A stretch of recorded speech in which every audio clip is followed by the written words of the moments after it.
producto que vender, sin tener nada que ofrecer, solamente por ayudar a la profesión y hacer posible esto. Allá atrás un aplauso para Miguel Guevara, por favor.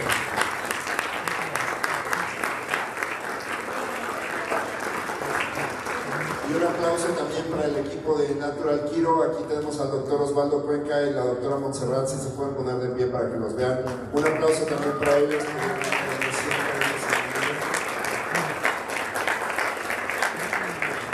Para que fuera posible. Vamos a tener un anuncio de nuestros patrocinadores brevemente, lo que se prepara el doctor Mark Romano para venir. Entonces no sé si está por ahí. Ahí viene el doctor. Entonces vamos a continuar con nuestro siguiente speaker. Les pido que se pongan de pie y le den un aplauso al doctor Mark Romano, por favor.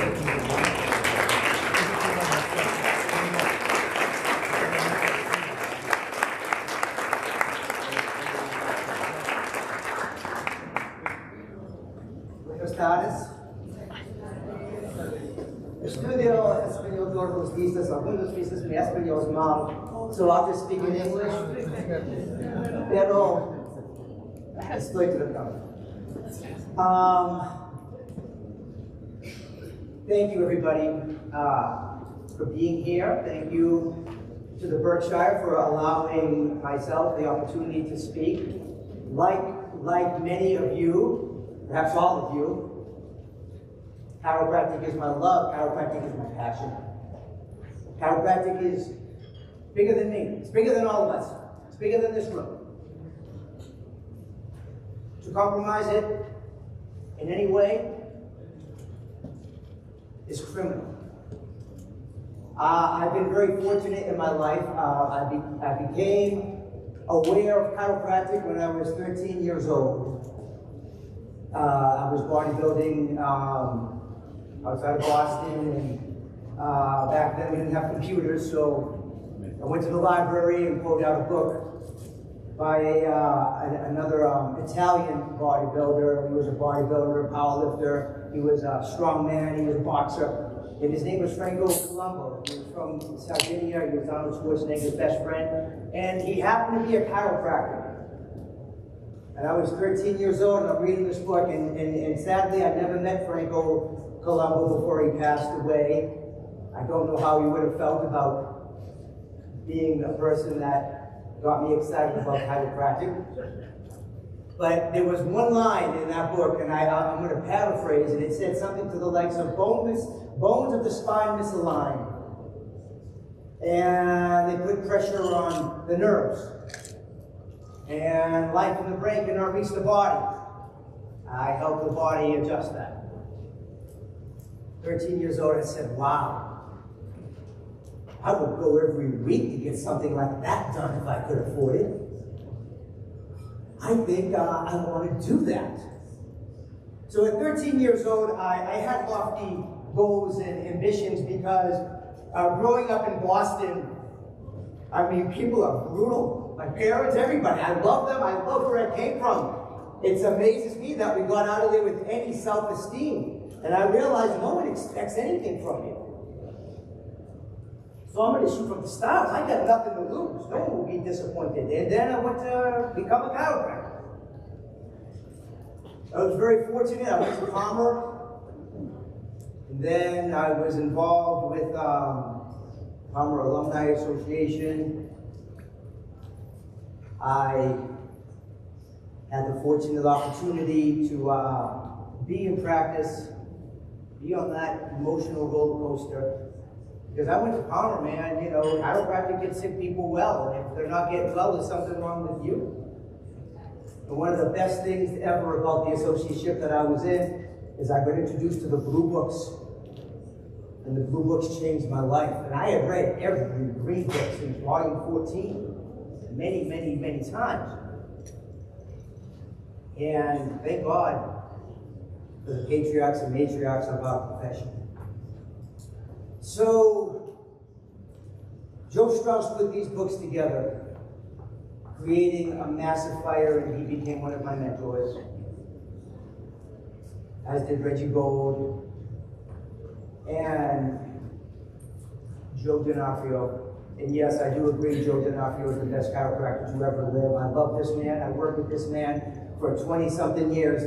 These folks who spawned me, who made chiropractic make sense to me. You see, chiropractic philosophy needs to be written in pencil. Not because the principles of chiropractic change, but because our ability to understand these principles change.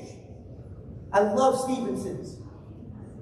I'm polarizing. I'm gonna ruffle some feathers. I'm gonna ruffle these feathers for the right reason, because we need the crucible of debate for further understanding. We need to disagree. That's how we get better. That's how we develop our understanding, because in the end, the quest is one thing, and one thing only. The quest is truth. Not your truth, not my truth, the truth. And we can look at truth from different angles, and we're led to believe that, oh, this is my truth unique to me.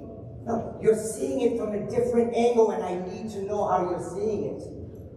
You see, in Stevenson's, and after reading it 7 times, and after understanding where the brilliance was coming from, we not only should we disagree, we should improve upon it. Innate intelligence does not reside in the brain as they thought back in 1927. No. Innate intelligence resides within the whole body. This changes our understanding of the impact of vertebral subluxations. Here's another controversial thing, and this is coming from me personally. In the definition of vertebral subluxations, it claims we can only have interference to the efferent pathway, going from the brain to the body. And anatomy shows us that we can have interference on the afferent pathway. So do we need to evolve the definition of vertebral subluxations rather than saying simply mental impulse that only travels on the efferent pathway? But should we also include the afferent pathway, impression, and this trophic impulse that I'm still trying to grasp and yet to understand? So could we change mental impulse to innate impulse? I want you to disagree with me. I want you to come with me, show me the work of where I'm right, where I'm wrong. Show me the work, as I want to understand. We have the same objective, and our objective is truth. And the truth is, friends, chiropractic has 2 separate and distinct professions within itself.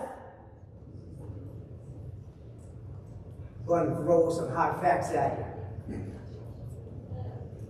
Thank God for D.D. Palmer coming across a principle no different than Ben Franklin flying a kite, Thomas Edison or Nikola Tesla discovering, what did they do? Did they do the telephone? No, they didn't do the telephone. They did the lights. Did we stop there? No, these lights are way better than what Tesla figured out and Edison took the credit for. Electricity is much more understood as a principle than it was when Ben Franklin was flying a kite on that rainy evening. And so the principles of chiropractic must be better understood, because I'm going to say this. Chiropractic started as an entity called physical medicine. Hearing loss was restored. Then it was Palmer's School of Chiropractic and Infirmary in 1827. Chiropractic gets sick people well and keeps them well from getting sick. Is physical medicine. And I want you to disagree with me if you do, and show me the work. Anytime we offer chiropractic for the treatment of anything medical, we are limiting ourselves to that condition, and we are limiting chiropractic from reaching the world. I think we would all agree here that a vertebral subluxation is always bad. In every circumstance, thank you, Reggie Gold. I love you. If Reggie had friends, I would like to think I was one of them. Chiropractic chiropractic can sick people well sometimes. But why limit it? What is the clinical presentation of a vertebral subluxation? When does a person know they're subluxated? Certainly not by how they feel, and certainly not by a medical condition. They only know if they come and see you to get checked. Yes, I love the chiropractor does not, never has, never will make the adjustment. Let's start saying, come in and get checked. And let's use our educated intelligence and our skill to have massive accuracy, knowledge, and skill set in analyzing for vertebral subluxations. Because our analysis, no matter what analysis you utilize, is only doing one thing, trying to figure out what the innate intelligence wants to do with that subluxated vertebra. Because one thing that is certain, we do not know what innate normal is under any circumstance. Therefore, the chiropractor does not make the adjustment. In case your feathers haven't been ruffled enough, let's start disagreeing with some wordings of the 33 principles. Why not? If I haven't made enemies now, let's keep going, Mark, because you never know when to stop anyway. Universal forces are indifferent, neither good nor bad. They are not always destructive to structural matters. We need to change that. If the innate intelligence can use that force, that becomes a very good thing for that living being. The sun is not always a bad thing. That's a universal force. Claude Bessard has continued to write the blue books with chiropractic timed out and chiropractic basic science. Rather than looking at the 33 principles as a uniquely philosophical aspect of chiropractic, it is the basic science. You show me any science on the planet, whether it's physics or chemistry, that doesn't acknowledge a universal intelligence in all matter, continually giving it its property, its actions, thus maintaining it in existence. Whether that's physics with entropy and extropy and centrifugal and centrifugal force. These are all aspects of what's being displayed as a principle, not as the theosophy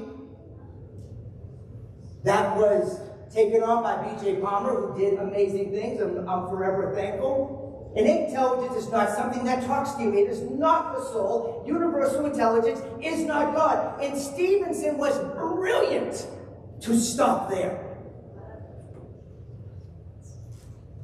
Because it must be looked at as a principle, separate from the soul, separate from intuition, separate from a spiritual guide. I'm going to be straight with you. I've been in practice for 31 years. Everybody who comes to my office, chiropractic is more important than they are. Therefore, I will tell them the truth in every circumstance. I really want you to like me. I want people to like me. I am very subservient in nature. I can't bear the thought of you liking me at the compromise of the truth. And everybody who comes to see you deserves that truth. And truth is the vessel to trust. We've got to somewhat evolve in our language, as we've been discussing, and understand that our words must have meaning. And that meaning can be very challenging because words are clumsy. To my knowledge, the English language is the largest language in the world, over 600,000 words. And we need to improve our vocabulary. And even then, we are challenged to come up with words. And in chiropractic, yes, we will redefine words. And looking at chiropractic as a basic science in regards to the 33 principles, and then practice as the applied science, can make a lot more sense. Every analysis is simply trying to look for what the innate intelligence is trying to do.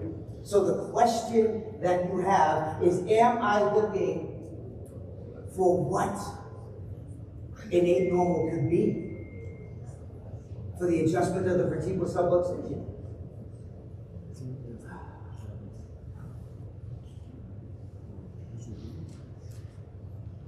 What Reggie Gold did in the 1950s, and I've asked Reggie about this a few times, when did you come up with this concept? He doesn't quite remember. These folks have helped me tremendously. Do I owe them a debt of gratitude? Yes, every day for the rest of my life. I sat on the board of trustees for Sherman College, 2003 to 2006. Vice president of the FSCO.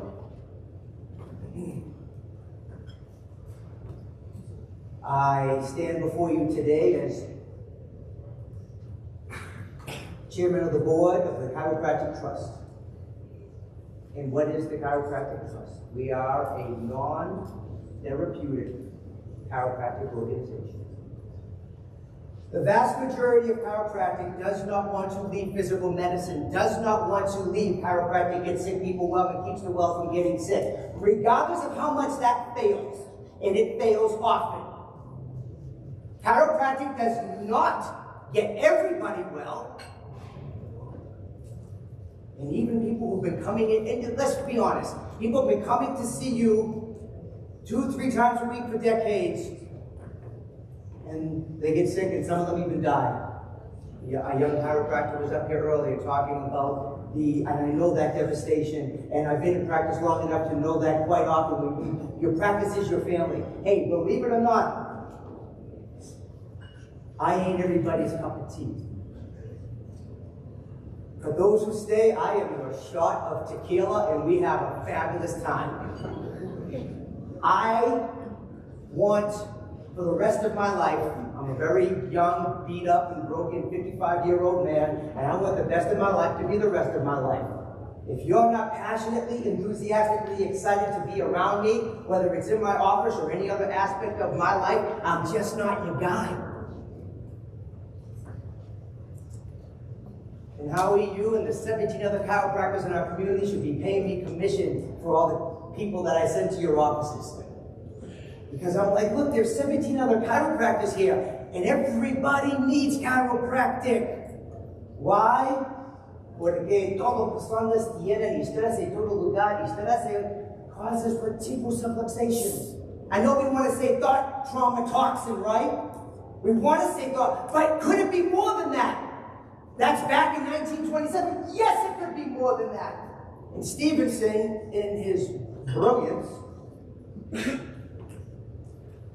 I'll paraphrase, that a vertebral subluxation is a limitation of matter that can occur when the external invasionary forces overcome the eternal resistive forces to the point to where innate intelligence cannot adapt. So a vertebral subluxation is simply a limitation of matter. And I would also disagree with the principle that the interference and transmission of innate forces is directly or indirectly due to a vertebral subluxation. Can there be other things? Can there possibly be other things that can cause an interference to the expression of innate intelligence? Is it possible? I say yes. So rather than offering chiropractic as a cure-all, I love BJ. I read Drive 18 9, 10 times. 3,500 conditions in the back that went away.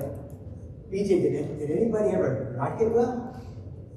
Did everybody live forever? I remember the uprising when BJ Palmer died at 81 years old, beat up from the profession, beat up from life, and then I believe on the death certificate was put that he had cancer. And the profession went crazy, like somehow if B.J. Palmer had cancer, it totally negated everything chiropractic ever accomplished. It doesn't make sense. Why? As close as B.J. was when he was defending chiropractors for practicing medicine without a license, to say chiropractic is separate and distinct, he was so close to practicing in the way Reggie brought us, but then he turned back up and chiropractic gets sick people well. Imagine how much bigger if we said, hey, let's be totally straight. Vertebral subluxations are always bad because they interfere with the expression of innate intelligence. We can all agree to that. Very few chiropractors would disagree with that. And that in and of itself makes chiropractic very necessary. The expression of life. How far-reaching is that? Can we predict that? Can we even measure what innate normal is? No, no, and no. But through observation, the signs of life are evidence of the intelligence of life. Through observation, we can say that this is a really amazing thing. So you better really know your analysis. You better know how to communicate it.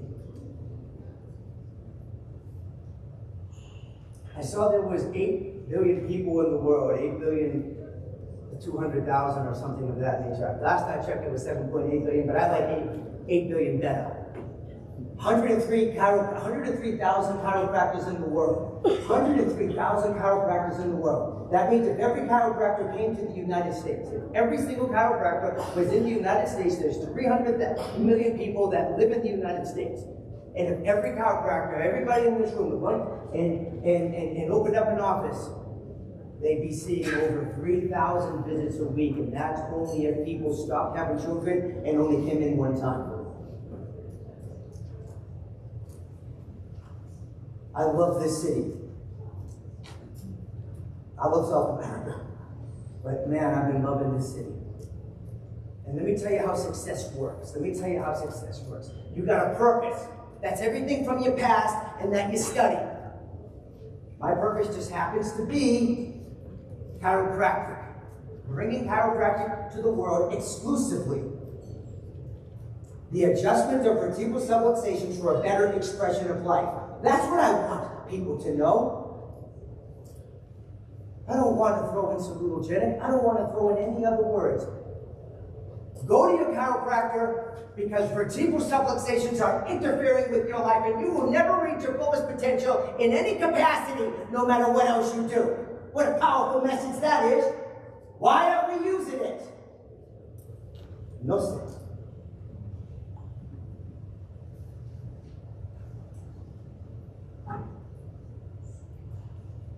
And then know your mission. Your mission, your purpose comes from your past, your knowledge, your studying. Your mission is where you're going in the future.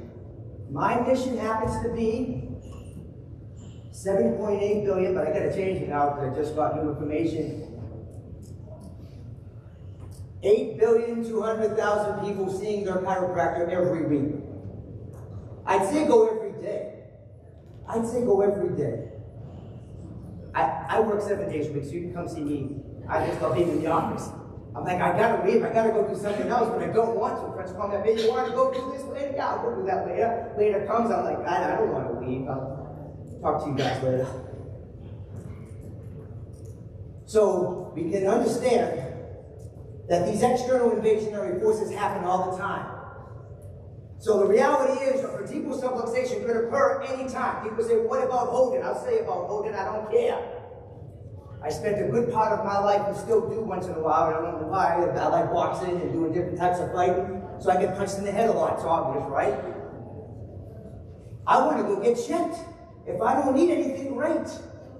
So let's set up an office where people come in, get checked, and go on their busy day.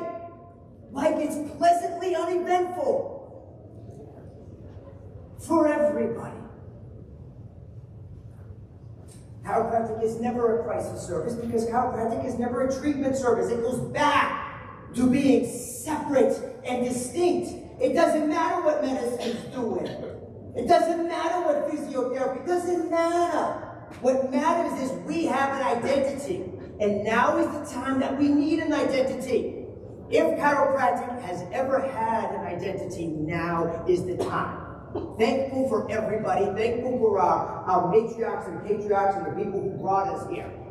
And now we need clarification, as BJ said, conflicts clarified. What matters is our identity as a chiropractic profession. Because here's my prediction, and I've seen this over the years. I've been around for a little while, and I've seen some things. We think, oh, this HN 250 or whatever the case is that's happening in Montana. The same thing happened in Arizona, barely got by. When your objective is getting sick people well and keeping the well from getting sick, it is the natural evolution to do anything that's going to help you accomplish that objective. And surgery is just right around the corner. I'm sorry, drugs. Surgery's coming because now we've got this primary care provider issue, but we'll talk about that later. Eventually, drugs are going to be in the vast majority of how chiropractics practice, because how chiropractics practice is physical medicine as a treatment of symptom or condition, getting sick people well. And Reggie said, look, under every circumstance, you simply don't want vertebral subluxation. And Joe Strauss writes about that. Tom Gelati opens a school that reflects that. CCE did not have to be the accrediting agency. Sherman College, Pennsylvania Straight College, and another college out in California had SCASA, which was a straight accrediting organization, and every school had their chance to vote on it. The two largest schools at the time were Life College and Palmer College. I wasn't in the room where it happened. You know, that's a song. Anyway. But apparently, Life said they were going to go with it, SCASA, and they didn't. In the end, Palmer and Life went with CCE, and this is where we're at right now. How does this change? How does your success happen? How does the success of this profession happen? Grassroots. Nothing happens from above down, except when we talk about chiropractic. Everything is grassroots from the bottom up. When we develop massive practices exclusively focused on the adjustment of vertebral subluxations for a better expression of innate intelligence and for no other reason, and become separate and distinct in our identity, this is our exclusive identity. That chiropractic is the analysis and the facilitation of the adjustment of vertebral subluxations, because they, in and of themselves, are detrimental to the expression of innate intelligence, and chiropractic is all education toward this objective. And here's the big one, folks, because Mark's just not polarizing enough. Chiropractic is nothing else. I go outside and I see thousands of people out there that potentially have vertebral subluxations. I see offices set up and I'm seeing all 4 red signs. I see a chiropractic office on every single corner. Seeing people, full offices, referring down the street to other chiropractors, having chiropractors come in and work with them. If you're upset, if a new chiropractor opens up across the street for you, or if you're trying to have radius clauses, check your vision. Your mission is off. We are in a massive shortage of chiropractors who understand chiropractic and can bring the skill set of the analysis and facilitation of the adjustment to the world. We truly have a sacred trust. So what I'm going to ask you to do is put your email down at our booth to get a free newsletter at the Chiropractic Trust booth.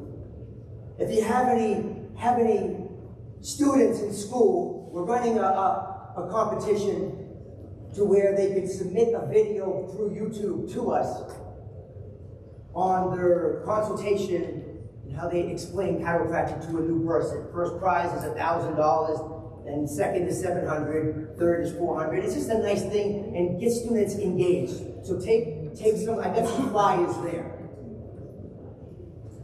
I help chiropractors be massively successful in being able to sell this, being able to stay congruent with your love, your passion, and principles and values, and bring this to the world. I want you massively so successful, seeing volumes of people as much as you can handle, making tons of money, and have the life that you dream of because you know you're making a difference. It has been a privilege to talk to you today. I am at your service, and I look forward to your comments and discussion. Thank you.